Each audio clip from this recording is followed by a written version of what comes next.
and Fox, a 2-hour post-game show on Fox. Big shout out to you guys who stayed tapped in for all of that. Bear down, baby. The Chicago Bears win their first playoff game since 2010. Where were you in 2010? I was in a sophomore in high school. I mean, what we saw today, absolutely beautiful in that second half. A lot of struggles to talk about, but you know what?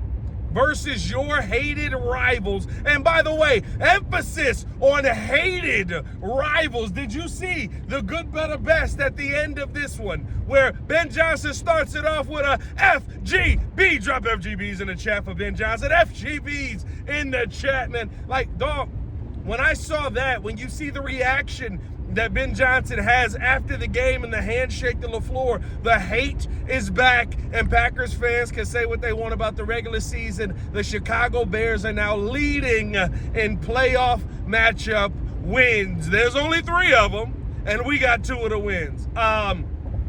Looking back at this game, listen, I tweeted this out, and it was kind of a tongue-in-cheek type of thing, but I was kind of serious, right? As the Bears go into that second half, I was like, down 3 scores. We got the Packers right where we want them. And it proved to be true. Bears go into the half down 21-3. You can't get anything going. Defensively, it's an absolute joke. You heard from Ben Johnson after the game. I mean, defensively, it's a joke. Offensively, was almost just as bad. I thought some of the decision-making was a little bit interesting from Ben Johnson. Of course, we'll get into more of that on the Morning Breeze when we get there Monday. But bro, like the bottom line of it all, you had a opportunity to go into the half with Joe Thuney and Grady Jarrett, who were playing against each other in that 28-3 matchup, and Ben Johnson cited that as hey, explain this to the group. Tell them why they can't give up right now. And I thought that you had a quarterback that was echoing that message. I thought the leaders in your locker room were echoing the message of, hey, if we hang in there, we can get this done. You just got to stay with me. And you know what? Listen, I'm not going to sit here and say it was a phenomenal day for Caleb Williams. Not the 2 interceptions that he threw. This is his first 2 interception game since week 3 of the season, of last season.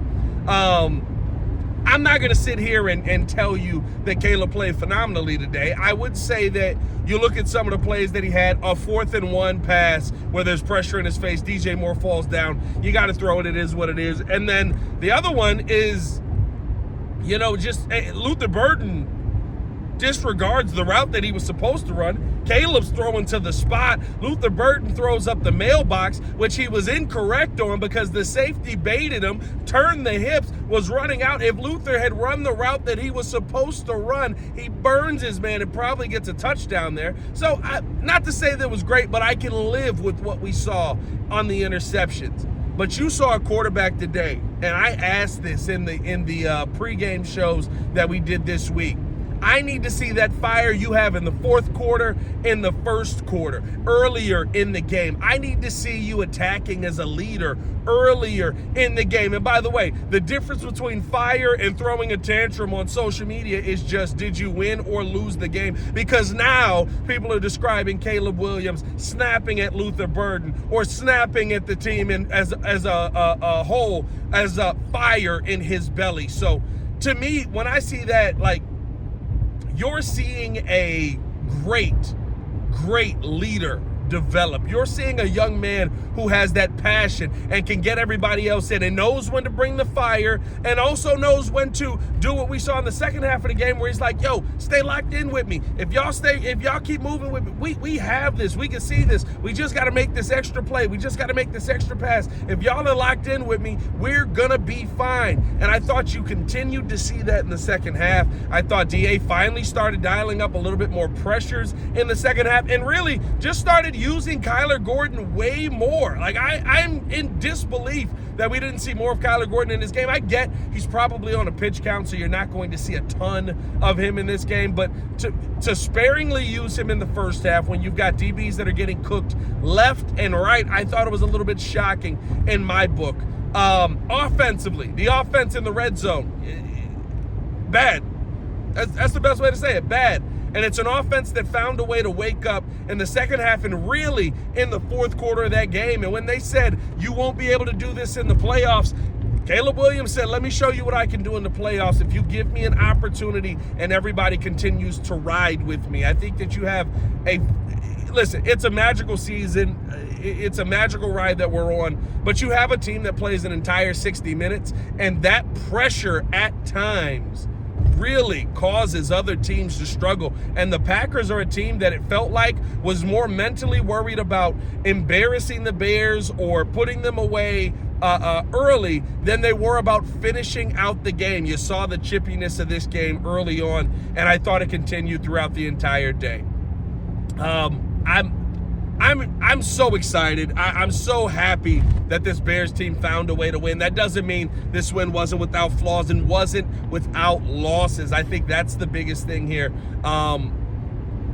You lose T.J. Edwards. It's believed to be for the rest of this season with what is believed to be a broken fibula. That's so tough because it means you're going to miss him for a good chunk of probably next season. But the biggest one that seems like it's going to be a pretty massive loss is Ozzie Trapillo with a patellar, with something with the patellar. We don't know exactly if it is a tear as of yet, but I would assume if you're saying that it's the patellar, you're probably thinking it's more of a tear than anything. Ben Johnson was just upfront about that they're not going to be back this season. And that's the kind of injury that it is very difficult to see guys come back from. I tweeted out some numbers on the percentages of guys that come back. It is under 50% of guys that come back off of a patellar tendon injury, and it is under 27%, I believe, of guys, I don't have the numbers in front of me because I'm doing a video, of guys who return to the same level of player they were. So a devastating blow to Ozzie. I hope that he beats the odds. Listen, if you want some a bright side of this, right? Jimmy Graham is one of those guys that had a patellar injury, and Jimmy Graham returned to be a pretty good player. He had that when he was in 2015 in Seattle, returned to be a pretty good player there and had played some really good football. Jimmy Graham also had to be a heck of a lot more athletic than you would think a left tackle has to be. Not to say they're not athletic, but just a lot more running and all that from Jimmy. So hopefully Ozzie is able to get back on the field and recover at a fast pace. But just a concern that I think you have to have heading into, of course, the rest of this playoffs, because listen, how Ozzie was playing was phenomenal. He was a stud for you at that left tackle position. And now you go back to Theo Benedict, who was solid, I would assume, at that position. Or do you go to Braxton Jones, Braxton Jones has 40 starts in the NFL. Like, I don't know what the best answer is here. Like, Theo Benedict, for what it's worth, was fine, right? He was solid. He got out there. He did his job.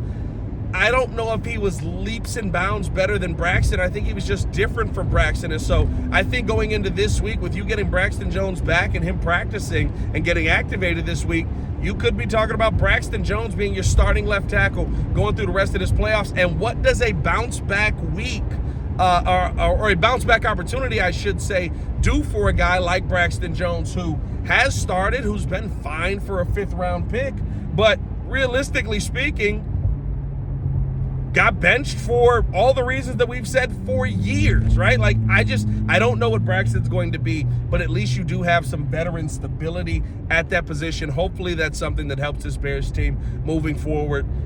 I know I didn't cover everything in this game. I mean, you got to give a shout out to Colston Loveland. You got to give a shout out to Caleb Williams. You got to give a shout out to DJ Moore for the final big catch of that game. Give a shout out to Ben Johnson. There's a lot of people that want to criticize Ben Johnson's play calling, but did some really, really good things off of that screen to then get the ball over to DJ Moore.